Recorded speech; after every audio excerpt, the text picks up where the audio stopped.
Welcome to Eliminating the Noise Strategies for Effective Learning in a Distracted World. I'm Matt Pittman, a principal analyst with the Brandon Hall Group, and it's my privilege to be your host this afternoon or morning or evening, depending on where you're joining us from.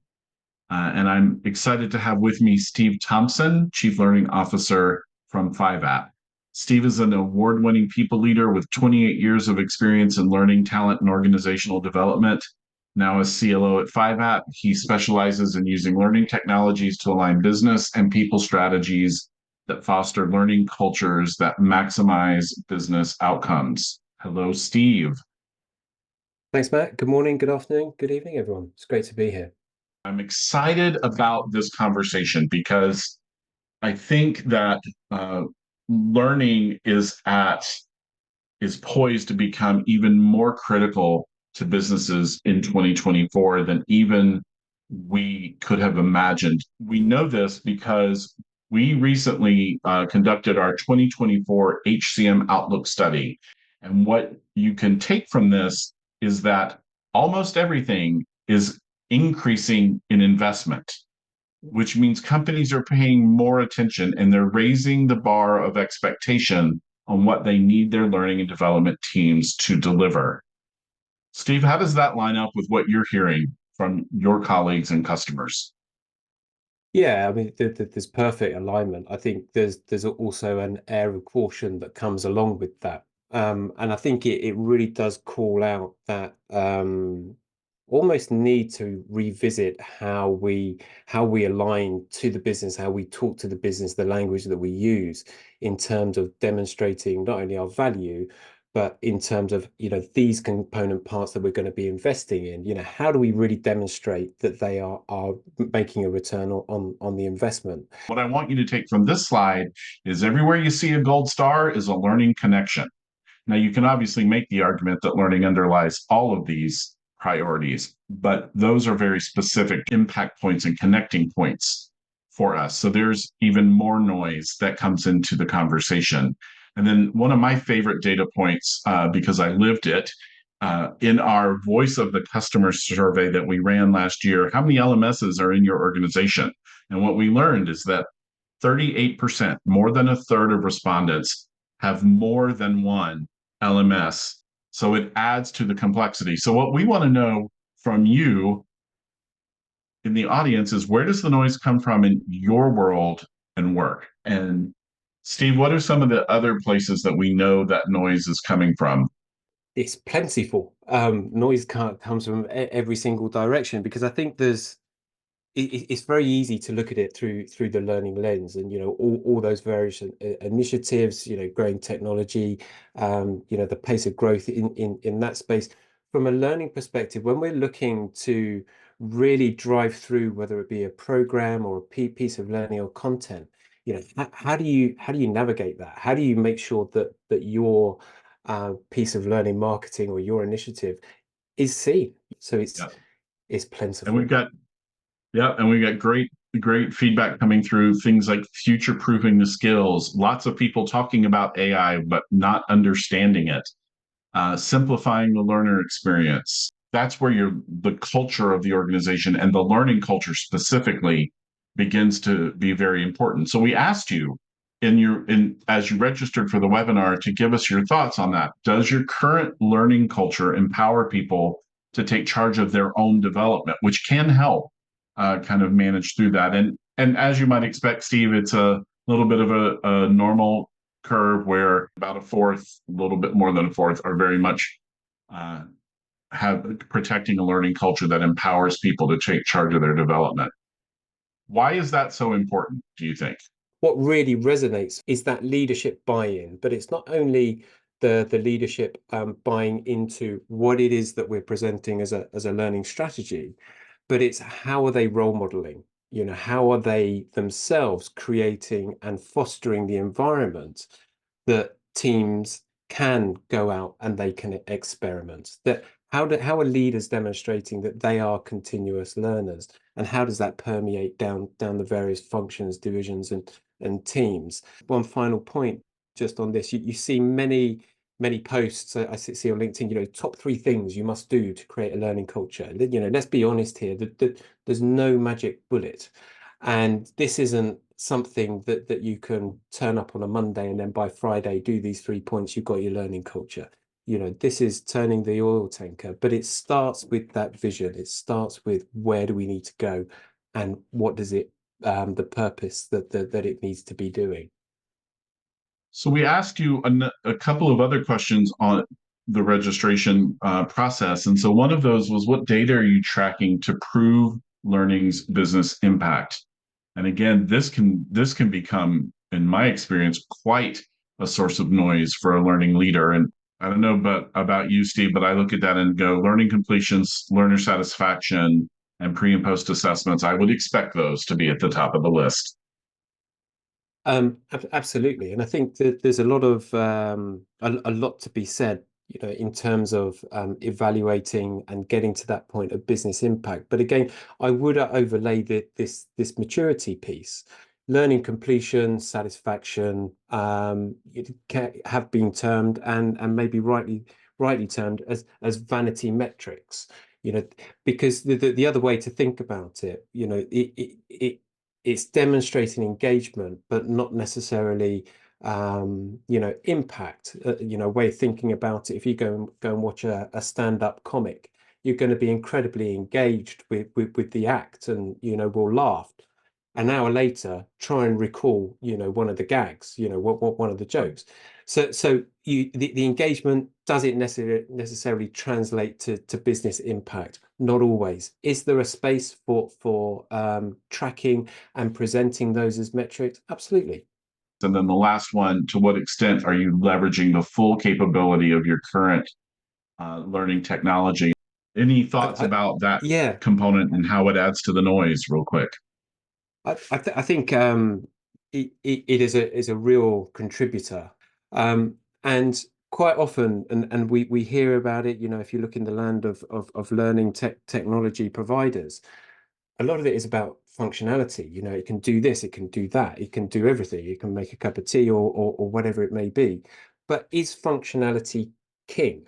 I have a question around that, purely from my experience, because the other way to take the comparison, you kind of need your learning technology to do what it says on the tin.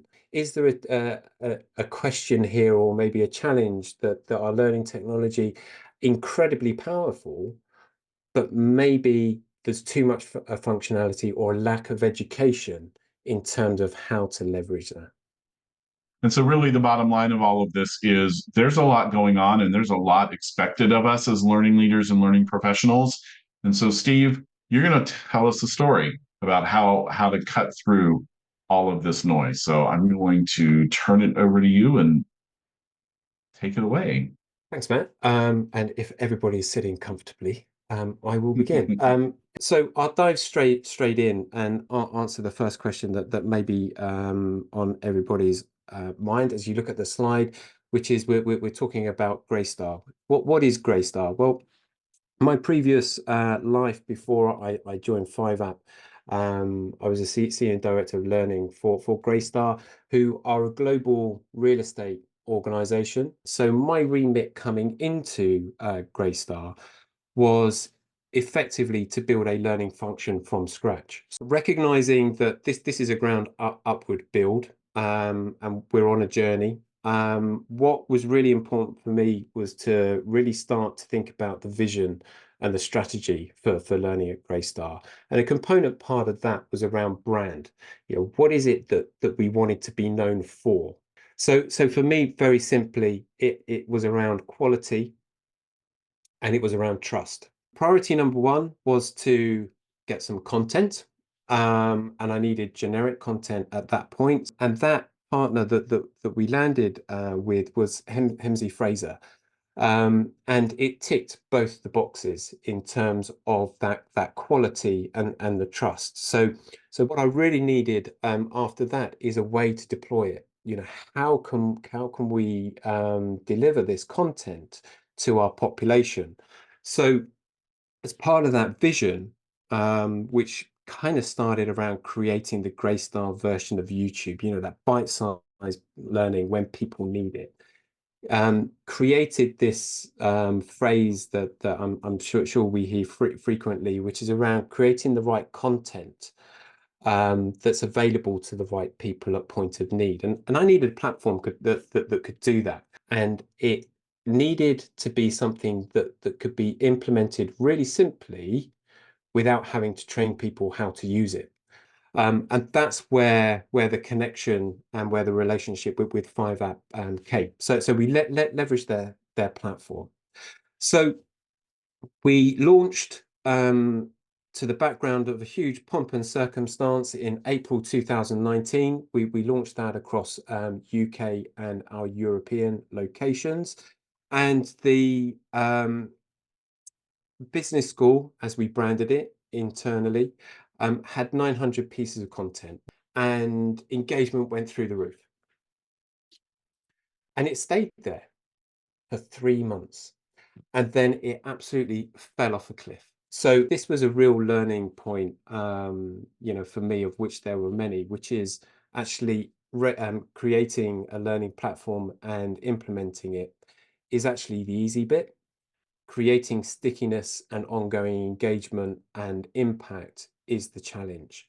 So as we travel along the timeline, as we look at it, we've got a light bulb moment here, and the light bulb moment came when I was in conversation with various partners that we were working with, that actually the platform that we had could be so much more in terms of presenting communication, engagement, well-being, DEI. It just took on this different view. So I started looking at it through a different lens. And this was at the time, it was about June, I think 2019. And in the UK, we were swapping out our Prime Minister, and Boris Johnson, you may be familiar with, took office. And if you are familiar with Boris, you'll also be aware that there's a plethora of comedic video clips of Boris. And what we did to mark the occasion of the changing Prime Minister, we took one of these comedic clips and we loaded it into the platform. But what we did, and this was the step change, we then started to link and underpin all the relevant learning. So for that particular example, it was leaders and managing in transition, influencing, assertiveness, how to focus within 100 days of a new role. Any applicable learning we put against that piece of news. And what we saw was a slow uptick in terms of engagement. The other thing that we noticed is that people then started filtering out through the platform and looking at the other various pieces of learning. So the culture that I was looking to drive and create was a self-directed learning culture, and this was just the embryo, if you like, of that starting to emerge. We then really started to pivot in terms of creating our own internal content. So recognizing our starting point was using external content through Hemsley Fraser, but Greystar as an organization, from a knowledge and from a technical perspective, it's quite niche. It's not necessarily the kind of content that you can go out to the marketplace and buy. So there's a real opportunity for us to start creating our own content. We started really engaging with our business, with those subject matter experts, with those superstars that you kind of just want to put you want to bottle their knowledge. And we started plugging them in and downloading and then creating the content. But we got so good at it that we were creating content rapidly, that we went from 900 pieces of content in the platform to over 2,000.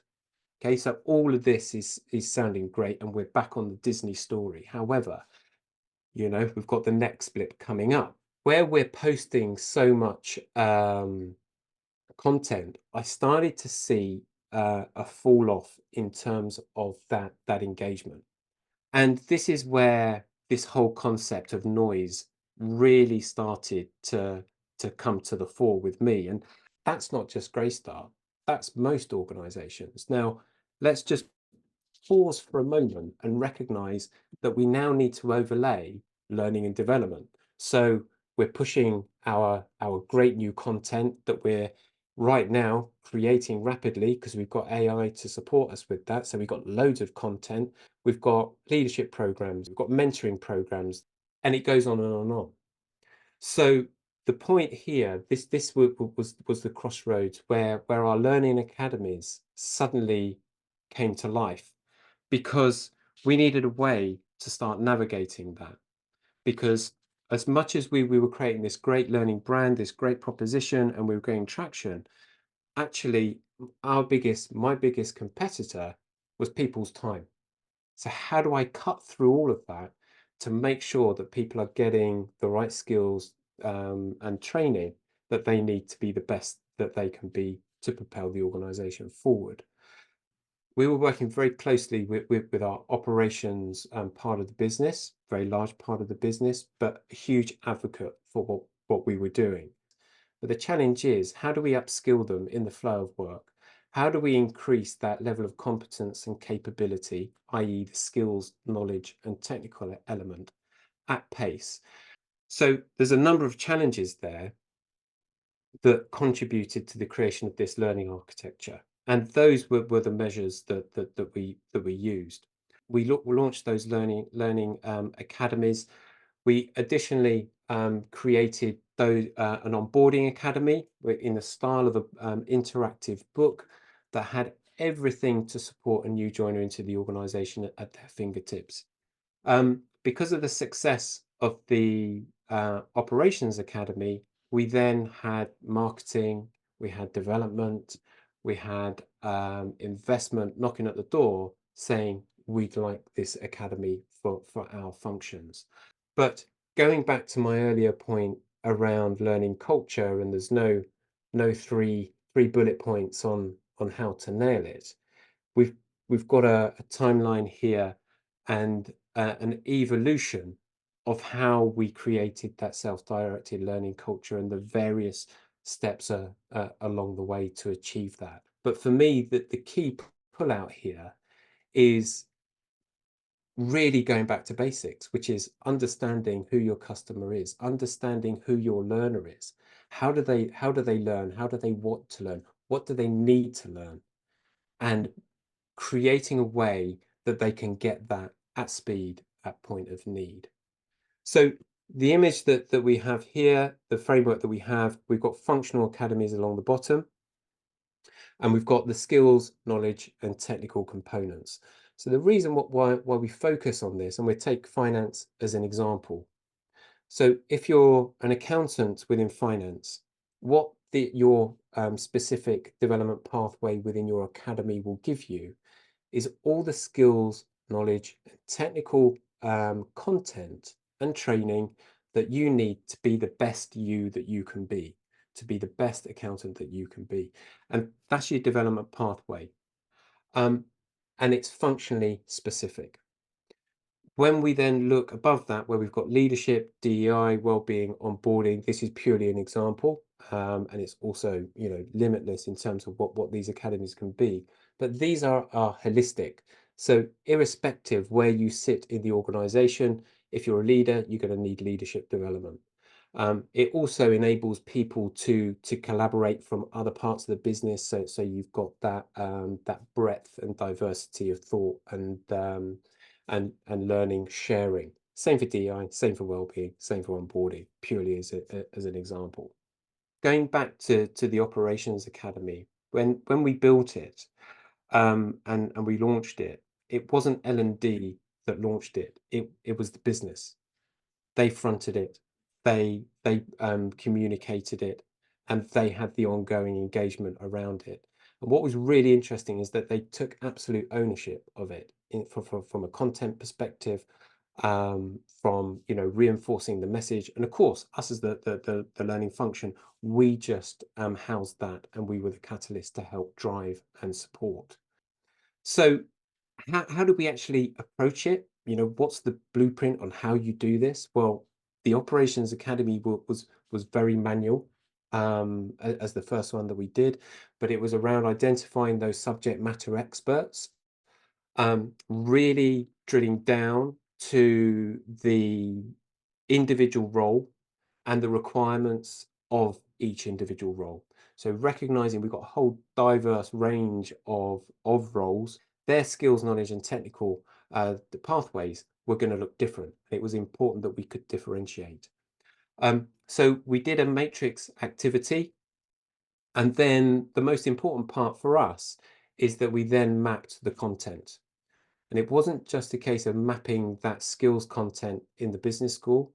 What we did, we looked across the organization for all relevant content in SharePoints, in various, uh, other houses where, those functions have them in their files, really opening up that collaboration to identify all the relevant and appropriate learning so we could then bring it into one space. This is the output that we had. So this data was collected from a pilot group of 100 people with a pre-assessment 6 months before launch, and then 6 months post. And then you've got your knock on and you feed into the NPS uptick as well. So amazing stats, amazing figures. There is science behind it, and this was the springboard for us as an organization that really answered that question in terms of cutting through that noise, delivering the content to the right people at the right time, but also demonstrating that actually you can really align very closely a learning approach and a learning proposition to the needs of the business. And on this particular scenario, that's where we got to. So where does that bring us now? Well, what we've effectively done is we've productionized effectively six years of learning, six years of evolution and development. So it's not a case of saying, this is the magic pill. It's not, but there is a product here that or is a solution on so many levels, whether that be a platform challenge, content, personalizing the learner experience, driving and increasing that learner engagement, or very simply, how do you sell it into your business? So, what we've done as 5app is we've taken that, we've productized it, overlaid it with the very simple 5app technology, but it's there as a product, for people to leverage. So thanks for taking the time to jump on and listening to the case study and the journey and where we are now. So thanks everyone for joining us today. Thank you very much. Thanks, Matt. Thanks, team. Bye-bye. Thanks everyone.